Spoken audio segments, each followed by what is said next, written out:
तो नमस्कार प्यारे मित्रों, बहुत बहुत स्वागत है आप सभी का हमारे यूट्यूब चैनल पर। दोस्तों आज के इस वीडियो में बात करेंगे class 12 Hindi elective model set number 1 की। आज हम लोग 2023 का मॉडल पेपर देखने वाला, ठीक है। तो ये जो मॉडल पेपर है आप सभी को ऑब्जेक्टिव वाला है। इसमें जितने भी प्रश्न बनेंगे हर एक प्रश्न को एक एक करके देखेंगे और समझने का प्रयास भी करेंगे। तो हिंदी इलेक्टिव का आप याद रखिए। चलिए तो बात कर लेते हैं प्रश्न उत्तर की। तो आपको सबसे पहले तो इस गद्यांश को पढ़ना है और इस गद्यांश को पढ़ने के बाद आपको 1 से 4 के बीच का उत्तर यहीं से मिल जाएगा, ठीक है। चलिए तो पहला प्रश्न की बात करेंगे। तो मैंने गद्यांश पढ़ रखा है, आप भी पढ़ ले। चलिए क्वेश्चन फर्स्ट पूछा गया है कि वर्तमान समय में दी जाने वाली शिक्षा, ठीक है, की विशेषता निम्न में से कौन सी है। तो वर्तमान समय में जो शिक्षा दी जाती है इसकी विशेषता बताना है। तो ये आपका इन तीनों में से आपका सही सा उत्तर 1 2 3 ये सारा का सारा हो जाता है, ठीक है। तो इनमें से सभी आपका सही सा उत्तर ऑप्शन नंबर 4 हो जाएगा। चलिए नेक्स्ट क्वेश्चन बात करेंगे दूसरा नंबर का। तो यहाँ पे दूसरा नंबर प्रश्न पूछा गया है कि आज पढ़ा लिखा युवक अपने जीवन का बहुमूल्य समय कहाँ नष्ट कर देता है, ठीक है। तो पढ़ा लिखा युवक है, अभी वर्तमान समय में अपना जो बहुमूल्य समय है, इस कीमती समय को कहाँ नष्ट कर देता है, तो वो अपनी नौकरी खोजने में कर देता है। यानी कि ऑप्शन नंबर जो 4 दिखाई दे रहा है आपका सही सा उत्तर हो जाता है। चलिए आगे देखिए तीसरा प्रश्न क्या पूछा गया है कि भारतीय विद्यार्थी को दी जाने वाली शिक्षा का प्रथम सोपान है। देखिए प्रथम सोपान पूछा गया ना, तो करेक्ट आंसर ऑप्शन में जो 2 दिखाई दे रहा है शिक्षा जो आवश्यक हो, ठीक है। तो option number 2 is right answer. Next question बात करेंगे। तो फोर्थ क्वेश्चन क्या पूछा गया है कि रेहड़ी खीर बन जाना मुहावरे का अर्थ है। तो इस मुहावरे का अर्थ होता है कठिन हो, ठीक है, काम कठिन हो जाना, ठीक है। जो काम होता है वो कठिन हो जाना इसका अर्थ होता है। चलिए मुहावरे आप याद रखिए। तो चलिए बात कर लेते हैं पांचवा प्रश्न की। तो दोस्तों आप सभी को सबसे पहले इस पद्यांश को पढ़ना है ध्यानपूर्वक और इसको पढ़ने के बाद आपको 5 से 8 का उत्तर यहीं से मिल जाने वाला, ठीक है।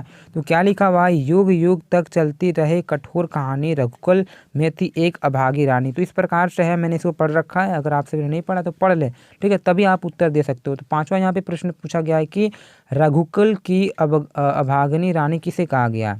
तो जो रघुकुल की अभागिनी रानी है वो है कैकई, यानी कि ऑप्शन नंबर 3 आपका सही सा उत्तर हो जाता है। चलिए आगे यहाँ पे बात करेंगे छठा प्रश्न की। तो यहाँ पे क्या पूछा है कि धिक्कार उसे था महावर्त ने घेरा, ठीक है।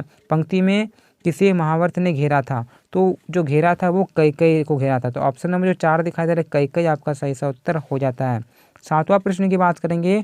तो यहाँ पे पूछा गया कि प्रभु शब्द का प्रयोग किसके लिए किया जाता है। प्रभु शब्द का जो प्रयोग किया है प्रभु श्री राम के लिए किया गया, यानी कि राम आपका सही सा उत्तर ऑप्शन नंबर 1 हो जाता है। चलिए आठवां प्रश्न की बात करेंगे। तो यहाँ पे पूछा गया है कि भाववाचक संज्ञा का उदाहरण है।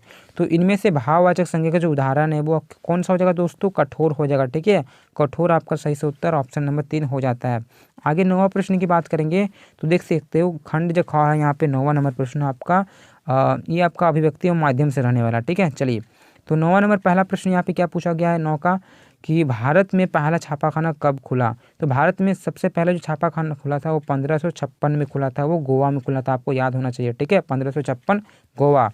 10वां प्रश्न की बात करेंगे। तो यहाँ पे प्रश्न पूछा गया है कि जनसंचार के आधुनिक माध्यमों में सबसे पुराना माध्यम कौन सा है। सबसे पुराना माध्यम बताना है तो प्रिंटिंग माध्यम। तो करेक्ट आंसर ऑप्शन नंबर 1 हो जाएगा। चलिए आगे 11वां नंबर प्रश्न क्या पूछा गया कि मुद्रण की शुरुआत किस देश में हुई। तो मुद्रण की शुरुआत सर्वप्रथम किस देश में हुई, तो चीन में हुई थी। तो 11 का ऑप्शन नंबर जो 4 जो चीन में दिखाई देता है आपका सही सा उत्तर हो जाता है।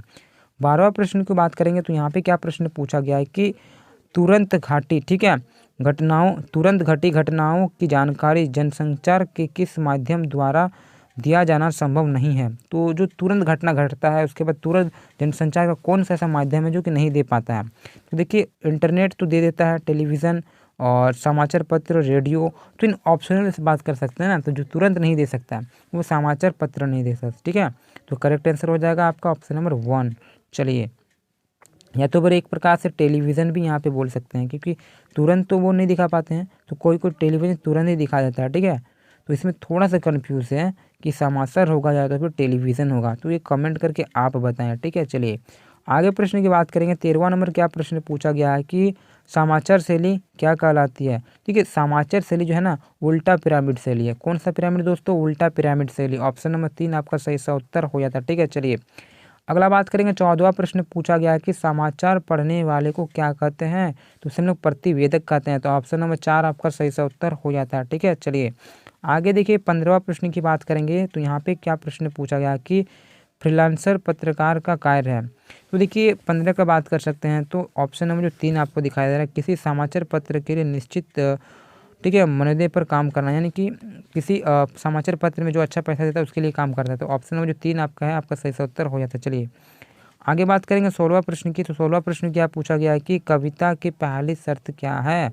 तो कविता की अगर पहली शर्त की बात कर सकते हैं तो ये हो जाएगा शब्दों से मेल जोल। तो करेक्ट आंसर ऑप्शन नंबर 1 हो जाएगा। ठीक है, शब्दों से मेल जोल। चलिए 17वां प्रश्न की बात करेंगे तो यहाँ पे देख सकते हो क्या प्रश्न पूछा गया है कि साहित्य की कौन सी विधा पढ़ने सुनने तथा ठीक है साथ साथ देखने के तत्वों को भी अपने अंदर समेटे हुए है। तो देखिए पढ़ने सुनने से देखने की सबसे अच्छी अगर बात कर सकते हैं तो हो जाएगा आपका कहानी। तो ऑप्शन नंबर 3 आपका सही सा उत्तर हो जाता है। ठीक है, चलिए कहानी ऑप्शन नंबर 3। 18वां प्रश्न की बात करेंगे तो यहाँ पे क्या प्रश्न पूछा गया है कि कहानी का केंद्र बिंदु क्या कहलाती है। ठीक है, तो कहानी का जो केंद्र बिंदु है वो कथानक कहलाता है। तो ऑप्शन नंबर जो 2 दिखाई दे रहा है कथानक आपका सही सा उत्तर हो जाता है। आगे 19वां बात करेंगे तो यहाँ पे देख सकते हो 19वां नंबर प्रश्न आपका यहाँ पे बुक से आने वाला है। ठीक है, पाठ्य पुस्तक से। तो यहाँ पे है 19 से 22 से हैं, इसको पढ़ने के बाद उत्तर देना है। मुझ भाग्य की तू संबल, ये तो निराला जी ने लिखा है। ठीक है, तो मुझे याद है। चलिए 19 का पहला प्रश्न क्या पूछा गया कि प्रस्तुत काव्यांश के कवि है। तो कवि कौन है? निराला जी, सूर्यकांत त्रिपाठी निराला जी। ऑप्शन नंबर जो 2 दिखाई दे रहा है आपका सही सा उत्तर हो जाता है। आगे बात करेंगे 20वां प्रश्न की। तो यहाँ पे पूछा गया है कि कवि ने किसे अपना संबल कहा। तो कवि ने जो संबल कहा था वो स्वयं को कहा है। ठीक है, तो आपका दिखाई दे रहा होगा ऑप्शन नंबर 1 जो स्वयं आपका सही सा उत्तर हो जाता है। ठीक है, ये प्रश्न आपका क्लास 12 का पिछले साल का जो मॉडल पेपर था उसमें भी था। ठीक है, तो बहुत इंपॉर्टेंट है। आई होप आप सभी को समझ में आ रहा होगा सारा चीज़, और समझ में आ रहा तो चैनल को सब्सक्राइब कर लें। आपको हिस्ट्री और जियोग्राफी और भी सारा मॉडल पेपर आपको मिल जाएगा। और आपको क्या है कि चैप्टर वाइज ही वीडियो मिल जाएगा चैनल पे। आप चैनल से जुड़े रहे। चैनल में पिछला साल का मैंने वीडियो बनाया है, और क्या है कि आपको कुछ कुछ मैं वीडियो बनाया हुआ है मेरे चैप्टर वाइज भी, तो उसे भी आप देख लें। ठीक है, चलिए आगे देखिए 21वां प्रश्न बात करेंगे तो क्या पूछा गया कि कवि का जीवन कैसा रहा। तो देखिए कवि का जो जीवन रहा था ना निराला जी का, वो दुखपूर्ण रहा था। तो ऑप्शन नंबर जो 2 दिखाई दे रहा है दुखपूर्ण आपका सही सा उत्तर हो जाता है। चलिए बहुत ही इजी क्वेश्चन है। जो बच्चे चैप्टर पढ़े हैं उसको तो एकदम दिक्कत नहीं होना चाहिए। तो चैप्टर का भी वीडियो आप देख सकते हो। ठीक है, मैंने चैप्टर का वीडियो बनाया ऑब्जेक्टिव सिर्फ और सिर्फ ऑब्जेक्टिव इंपॉर्टेंट क्वेश्चन का बनाया है। ठीक है, सिलेक्टेड क्वेश्चन है उसमें, उसे देख लें। प्लेलिस्ट में जाइए, आपको मिल जाएगा। हिस्ट्री का भी मिल जाएगा, जियोग्राफी का भी मिल जाएगा, पॉलिटिकल का भी मिल जाएगा। तो 22वां प्रश्न देखेंगे तो यहाँ पे पूछा गया कि विकल शब्द का अर्थ है। तो विकल शब्द का अर्थ होता है व्याकुल। तो ऑप्शन नंबर 1 आपको दिखा रहा है व्याकुल आपका सही सा उत्तर हो जाता है।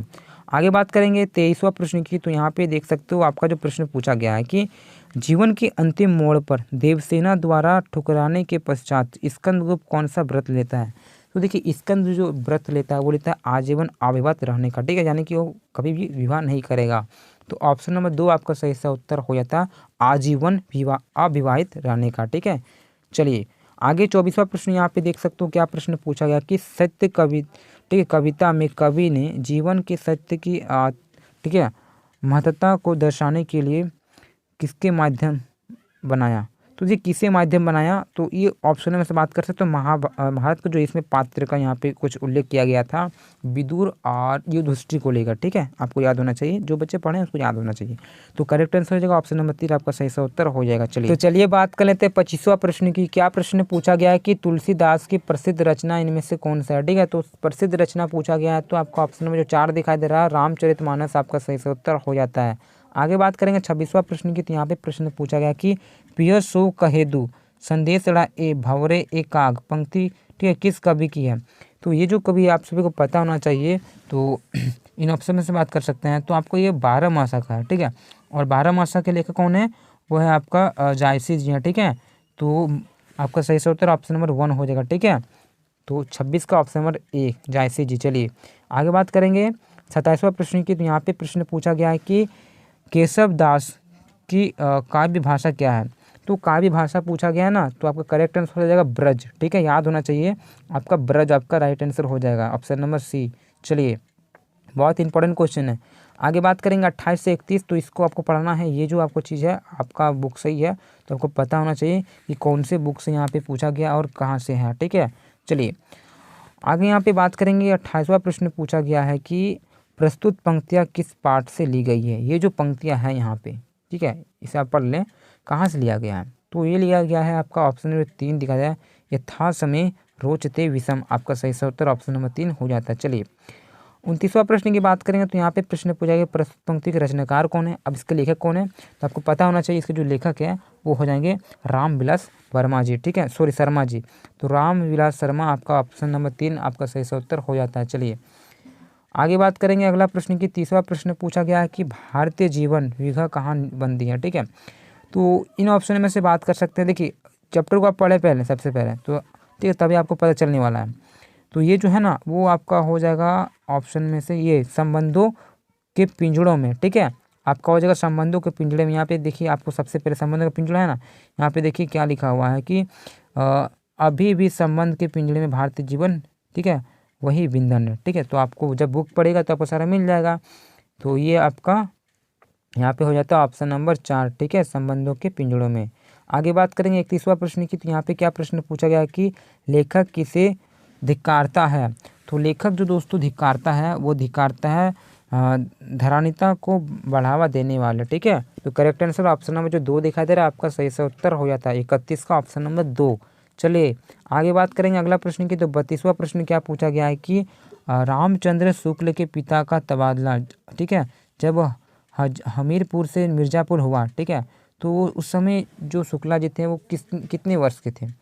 तो वो जो थे वो करीबन 8-10 के वर्ष के थे, ठीक है। तो आपका इन ऑप्शन में से हो जाएगा आपका 10 वर्ष, ठीक है। तो करेक्ट आंसर ऑप्शन नंबर जो 2 दिखाई दे रहा है 10 आपका सही उत्तर हो जाएगा। अगला देखिए 33वां प्रश्न क्या पूछा गया कि सुमिरनी के मन के पाठ के अंतर्गत कितने लघु निबंध हैं। तो सुमिरनी पाठ के जो इसके अंतर्गत आते हैं 3 लघु निबंध आते हैं, ठीक है। एक होता है ढेले चुनने वाला, एक घड़ी के पुर्जे और एक कुछ इस प्रकार से था। तो ये आपका कुल 3 हो जाएगा। तो करेक्ट आंसर ऑप्शन नंबर जो 2 दिखाई दे रहा है 3 आपका सही से उत्तर हो जाता है।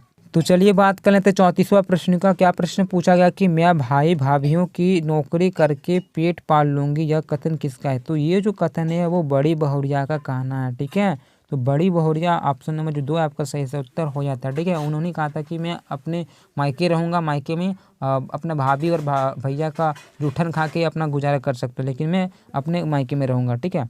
चलिए 35वां प्रश्न क्या पूछा गया है कि दूसरा देवदास कहानी का नायिका कौन है। नायिका पूछा गया है, तो इसकी जो नायिका है वो पारो है, ठीक है। तो करेक्ट आंसर ऑप्शन नंबर जो 3 दिखाई दे रहा है आपका सही से उत्तर हो जाता है। चलिए 36वां प्रश्न क्या पूछा गया है कि कूटज के पौधों की क्या विशेषता है। तो इसकी विशेषता उपरोक्त सभी हो जाएगा, ये सभी के सभी आपका सही से उत्तर हो जाता है। चलिए आगे 36वां हो गया। 37वां प्रश्न की बात करेंगे। क्या प्रश्न पूछा गया कि सूरदास के झोपड़ी पाठ के अंत में सूरदास का क्या निश्चय करता है, ठीक है। तो देखिए सूरदास की झोपड़ी के अंत में जो सूरदास निश्चय करता है वह बोलता है कि हम पुनः झोपड़ी बनाएंगे, ठीक है। तो फिर से वो झोपड़ी बनाने का निर्णय लेता है। तो करेक्ट आंसर ऑप्शन नंबर जो 3 दिखा देता है पुनः झोपड़ी बनाने का। 38वां प्रश्न की बात करेंगे। तो यहाँ पे क्या प्रश्न पूछा गया कि स्तंभ रह गए रूप और शेखर सिर्फ झरने के गिरने की शोर को छोड़कर कोई आवाज़ नहीं थी, ठीक है, पंक्ति के लेखक है। तो इस पंक्ति के अगर लेखक की बात कर सकते हैं तो हो जाएगा संजीव जी, ठीक है। तो करेक्ट आंसर ऑप्शन है जो 3 दिखाई देता है आपका सही सा उत्तर संजीव हो जाता है। आगे देख सकते हो क्या प्रश्न पूछा गया है कि विकास की औद्योगिक सभ्यता को लेखक प्रभास जोशी ने किसकी संज्ञा दी है। तो इसे उजाड़ की संज्ञा दी है, ठीक है, उजाड़ की सभ्यता। तो करेक्ट आंसर ऑप्शन नंबर जो 1 जो दिखाई दे रहा है उजाड़ की सभ्यता आपका सही सा उत्तर हो जाता है, ठीक है। चलिए आज का अंतिमवा प्रश्न और 40वां प्रश्न देखेंगे। उससे पहले चैनल पे नहीं हो तो चैनल को सब्सक्राइब कर लें। वीडियो कैसा लगा कमेंट करके बताएं। और आप हिंदी और क्या बोलते हैं आपको ज्योग्राफी, पॉलिटिकल साइंस और हिस्ट्री का वीडियो नहीं देखा तो आप जाके देख सकते हो चैनल में, ठीक है। सारा आपको चैप्टर वाइज भी मिल जाएगा और आपका पिछले साल का भी मॉडल पेपर देख सकते हो और इस बार का भी देख सकते हो। तो चलिए बात कर लेते हैं अंतिम प्रश्न की। तो 40वां प्रश्न क्या पूछा गया कि बिस्कोहर की माटी का कथनाकार कौन है। तो कथनाकार जो थे वो कौन थे, विश्वनाथ जी, ठीक है। ऑप्शन नंबर जो 2 दिखा दे रहा है विश्वनाथ आपका सही सा उत्तर हो जाता है, ठीक है। तो इसी प्रकार आपका मॉडल पेपर समाप्त होता है। वीडियो कैसा लगा और चैनल से जुड़े रहें, चैनल को सब्सक्राइब कर ले। तो नेक्स्ट वीडियो मिलते हैं दोस्तों इसी प्रकार से नेक्स्ट वीडियो में मिलेंगे। जय हिंद, जय भारत।